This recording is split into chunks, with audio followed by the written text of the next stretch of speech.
Parenting എന്നത് ഭയങ്കര task ആണെന്നൊക്കെ തോന്നിയിട്ടുണ്ടോ? കാലം മാറുന്തോറും പാരൻറ്റിങ്ങും മാറിക്കൊണ്ടേ ഇരിക്കുകയാണ് അല്ലേ? അതും ഈ 3 വയസ്സ് മുതൽ 6 വയസ്സ് വരെയുള്ള കുട്ടികൾ അവർ ഏറ്റവും കൂടുതൽ അവർ ചിലവഴിക്കുന്നത് അവർ നമ്മളെ ഉമ്മമാരെ കൂടെയാണ് അല്ലേ? അപ്പോൾ നല്ലൊരു പേരൻ്റ് ആവാനുള്ള ടിപ്സും ട്രിക്സും പറഞ്ഞുതരാം കേട്ടോ. അവർക്ക് എപ്പോഴും സ്നേഹവും പരിഗണനയും ആവശ്യമുള്ള ഒരു സമയം തന്നെയാണ് അല്ലേ? അതുകൊണ്ട് തന്നെ കളിയിലൂടെ അവരെ അടുത്തേക്ക് അടുക്കലാണ് ഏറ്റവും നല്ല സൊല്യൂഷന്.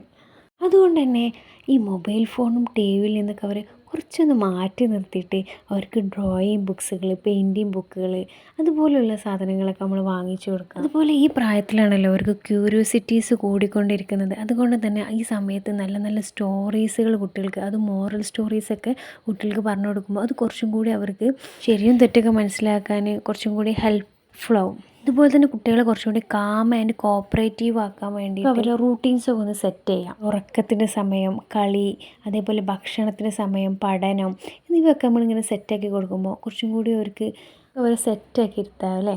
അതുപോലെ തന്നെ ചെയ്യരുതെന്ന് പറയുന്നതിന് പകരം എന്തുകൊണ്ട് ചെയ്യരുതെന്ന് അവർക്ക് പറഞ്ഞ് മനസ്സിലാക്കി കൊടുക്കുമ്പോൾ അത് കുറച്ചും കൂടി സ്മൂത്ത് ആവില്ലേ അവർക്ക് മനസ്സിലാവാനൊക്കെ. അതുപോലെ തന്നെ നമ്മൾ പലപ്പോഴും പറയാൻ മറന്നു പോണ ഒന്നാണല്ലേ പ്രശംസിക്കുക എന്നുള്ള അപ്രിസിയേഷൻ.